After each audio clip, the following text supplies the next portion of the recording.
Alunan muzik memecah kesunyian di sepanjang jalan sebuah desa di Jawa Barat, Indonesia.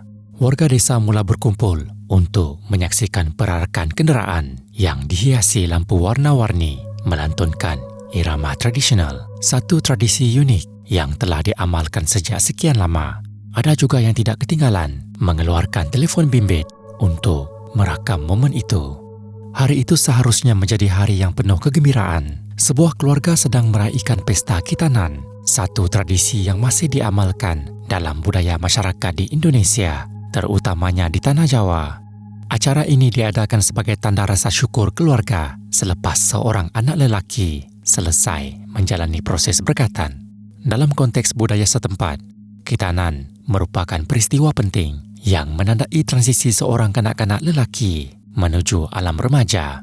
Antara elemen yang paling menarik dalam pesta Kitanan ialah perarakan mengelilingi kampung menggunakan kenderaan berhias seperti odong-odong atau lori hiasan yang syarat dengan dekorasi.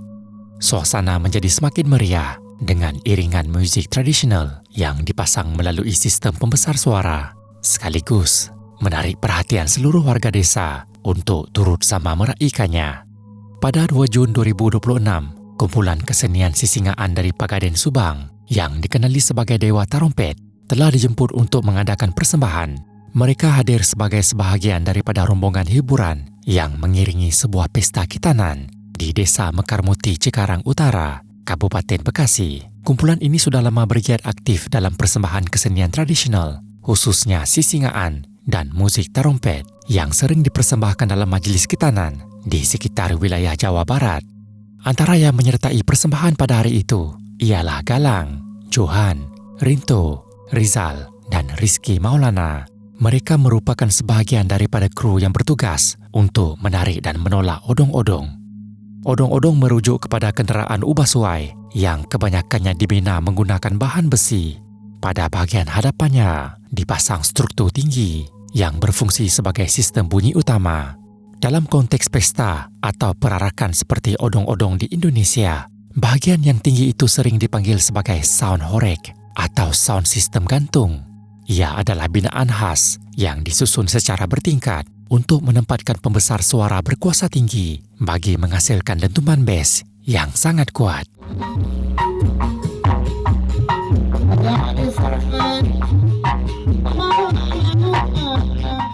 Walaupun ia bertujuan untuk memeriahkan suasana, binaan yang ekstrim ini menimbulkan risiko besar mengenai soal keselamatan, khususnya apabila melibatkan laluan dengan kabel elektrik rendah. Di kawasan desa, kabel elektrik biasanya dipasang pada ketinggian sekitar 4 hingga 5 meter dari permukaan tanah, bergantung kepada jenis jalan dan keperluan laluan kenderaan.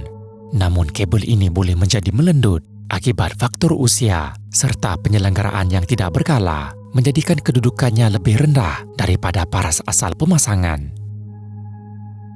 Sekitar jam 3.30 petang,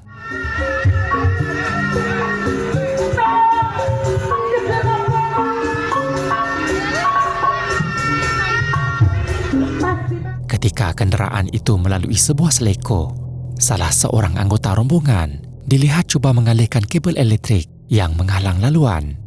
Namun tanpa dia sadar, tindakannya memegang kabel tersebut secara langsung adalah sesuatu yang sangat berbahaya. Hanya beberapa saat kemudian,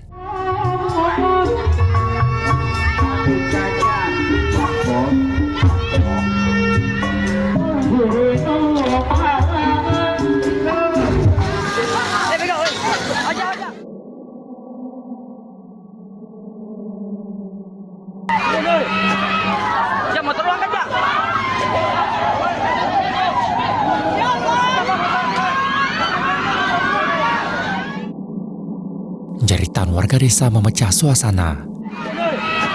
Kesemua kru di sekitar kenderaan itu mengalami renjatan elektrik secara serentak.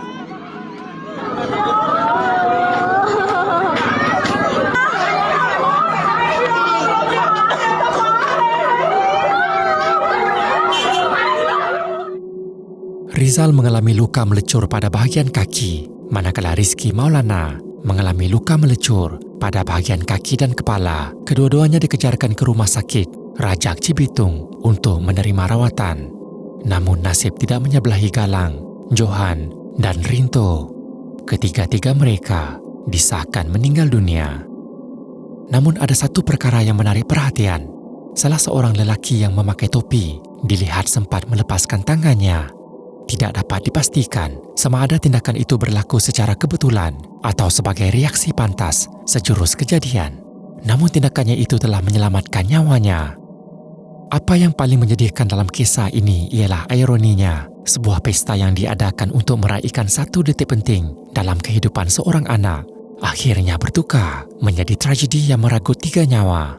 Namun kisah ini juga menjadi satu pengajaran tentang bahaya kabel elektrik. Walaupun berada di kawasan desa dan kelihatan tidak berbahaya, arus elektrik yang mengalir melaluinya tetap mampu menyebabkan kecederaan serius, bahkan boleh membawa maut.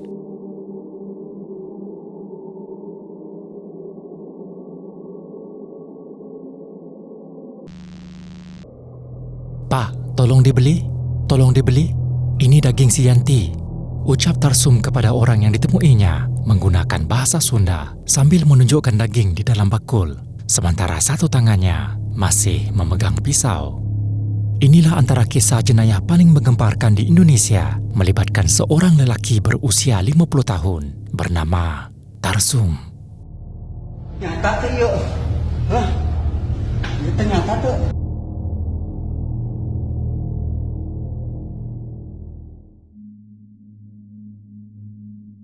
Tarsum dan istrinya Yanti berpindah dari desa Cikole dan menetap di dusun Sindang Jaya pada tahun 2010. Hasil perkawinan mereka dikurniakan 2 orang cahaya mata, seorang anak perempuan sulung yang sudah berkawin dan anak laki-laki paling bongsu yang masih bersekolah di tingkatan menengah atas. Bagi warga desa, pasangan ini dikenali sebagai keluarga yang rajin bekerja, mudah bergaul, dan tidak pernah menimbulkan sebarang masalah dengan jiran tetangga. Tarsum sendiri dikenal sebagai seorang yang taat beribadah. Dia sering dilihat menunaikan solat 5 waktu di masjid. Yanti pula dikenali sebagai seorang istri dan ibu yang penyayang. Secara zahirnya keluarga ini kelihatan sangat harmoni. Tidak pernah ada pertelingkahan antara mereka berdua. Malah hubungan mereka sering dilihat bahagia di mata masyarakat. Dalam kehidupan seharian, Tarsum bekerja sebagai penyembelih kambing dan turut menjalankan perniagaan jual beli kambing. Pada satu ketika, perniagaan itu pernah menjadikan ekonomi keluarganya lebih stabil dan mencukupi. Namun dalam dunia perniagaan, sentiasa ada cabarannya. Dan itulah yang dialami oleh Tarsum. Perniagaan yang diusahakannya tidak seperti yang diharapkan, malah mengalami kerugian besar. Ibarat jatuh ditimpa tangga, perniagaan itu gagal memberi pulangan. Akibatnya, dia kehilangan sumber pendapatan utama. Untuk menampung kos dan hutang perniagaan, dia mula bergantung kepada pinjaman. Tarsum mengambil pinjaman bank sebagai modal untuk menampung kos operasi. Pinjaman itu diduga digunakan untuk menutupi hutang sebelumnya, sehingga pada suatu ketika jumlah hutang sudah melebihi 100 juta rupiah. Sebahagiannya merupakan pengumpulan daripada hutang lama yang tidak mampu dilangsaikan. Situasi ini menjadi beban keuangan buat keluarga Tarsum, sehingga mencetuskan tekanan emosi yang berpanjangan. Setiap hari Tarsum memikirkan bagaimana untuk melangsaikan hutang yang semakin menekan kehidupannya. Beban itu menjadi semakin berat apabila masalah keuangan turut melibatkan ahli keluarganya sendiri. Anaknya turut dibelenggu masalah hutang berkaitan judi online. Tarsum menjadi sangat tertekan. Dia tidak pernah menyangka bahwa anaknya yang selama ini dikenal sebagai seorang yang sangat baik boleh terlibat dalam hal seperti itu. Tarsum pernah cuba memarahi dan memaki anaknya, namun ia tidak menyelesaikan apa-apa karena istrinya sentiasa membela anak mereka. Sejak itu Tarsum mula berubah sikap. Dia lebih banyak menyendiri, kurang bergaul, dan menjadi lebih pendiam.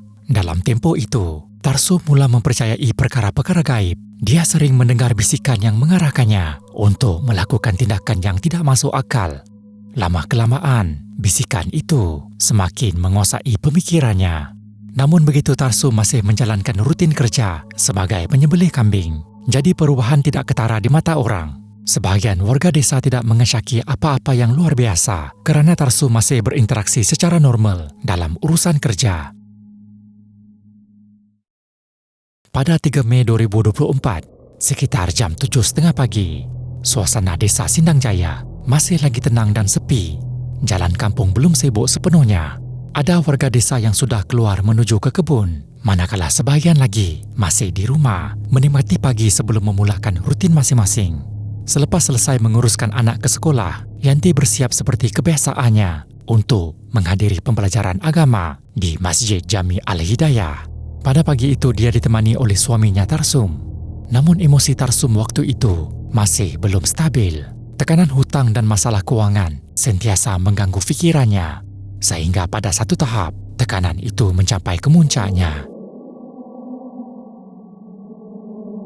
Tercetus pertengkaran antara kedua-duanya. Tarsum menjadi semakin agresif dan gagal mengawal emosi. Pertengkaran yang pada awalnya biasa bertukar menjadi semakin tegang sehingga Yanti berasa takut dan melarikan diri. Namun Tarsum terus mengejarnya. Pada saat itulah dia mengambil sebatang kayu sepanjang kira-kira 1 meter dan memukul di bahagian belakang kepala Yanti. Apa yang berlaku selepas itu lebih sukar dipercayai. Tarsum memotong tubuh istrinya kepada beberapa bahagian. Kemudian dia berjalan di sekitar desa sambil membawa sebuah besen berisi daging. Tarsum menawarkan potongan daging itu kepada warga sekitar. Aksi itu sempat direkam kamera telefon oleh salah seorang warga yang melihatnya. Masalahnya mau pesok di unjalan. Astagfirullahaladzim.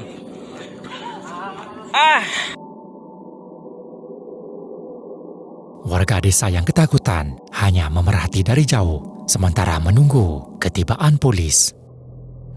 Katutupan naon? Pelakuna. Tarsum dibawa ke ibu pejabat polis daerah Ciamis. Semasa dalam tahanan, dia seperti mengalami halusinasi. Nyata tuh yuk. Hah? Ternyata tuh. Yuk jam kan sebab yuk. Nyata tuh. Nyata. Beneran. Itu kan jadi macet jalannya. Dari. Kata-katanya kadangkala sukar difahami. Sorotan lain, diduga mengalami depresi, seorang suami di Kabupaten Ciamis, Jawa Barat nekat membunuh dan memutilasi istrinya. Pemeriksaan psikiatri kemudian mendapati Tarsum mengalami kemurungan. Dia kemudian dirujuk ke Hospital Jiwa Cisarua untuk pemerhatian lanjut selama 14 hari. Proses ini dijalankan bagi menilai keadaan psikologinya secara lebih mendalam serta menentukan tindakan undang-undang yang akan diambil terhadapnya. Beberapa hari sebelum kejadian, Tarsum sempat mewarnai sebuah video di akaun TikTok miliknya. Video itu memaparkan mesej yang menggambarkan dia sudah keletihan dengan kehidupan yang dijalani. Ironinya disinilah kisah ini menjadi semakin memilukan. Tarsum yang dulunya dikenali sebagai seorang yang ceria, rajin beribadah, serta seorang suami dan bapa yang berusaha keras untuk membina kehidupan yang lebih baik.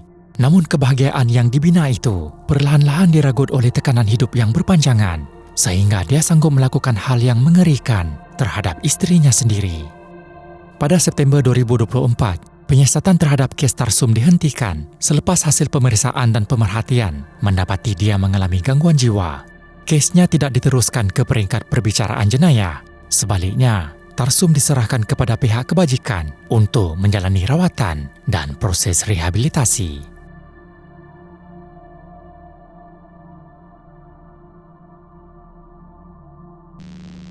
Pada 22 April 2012, sekitar jam 8.30 pagi, anggota bomba menerima panggilan kecemasan daripada seorang jiran yang melihat kepulan asap keluar dari bumbung sebuah rumah di North Bend, Washington. Pasukan bomba yang tiba di lokasi segera bertindak memadamkan kebakaran. Mujurlah api berjaya dikawal sebelum merebak lebih jauh dan hanya sempat merosakkan bahagian dapur. Mereka menyangka ia hanyalah satu lagi kebakaran rumah biasa. Namun sebaik saja pemeriksaan dilakukan, mereka menemui sesuatu yang jauh lebih mengerikan. Di salah sebuah bilik, dua wanita ditemui sudah tidak bernyawa. Kedua-duanya mempunyai kesan tembakan di kepala. Mangsa dikenal pasti sebagai Lynette Keller, berusia 41 tahun, dan anak perempuannya, Kellen Keller, 18 tahun.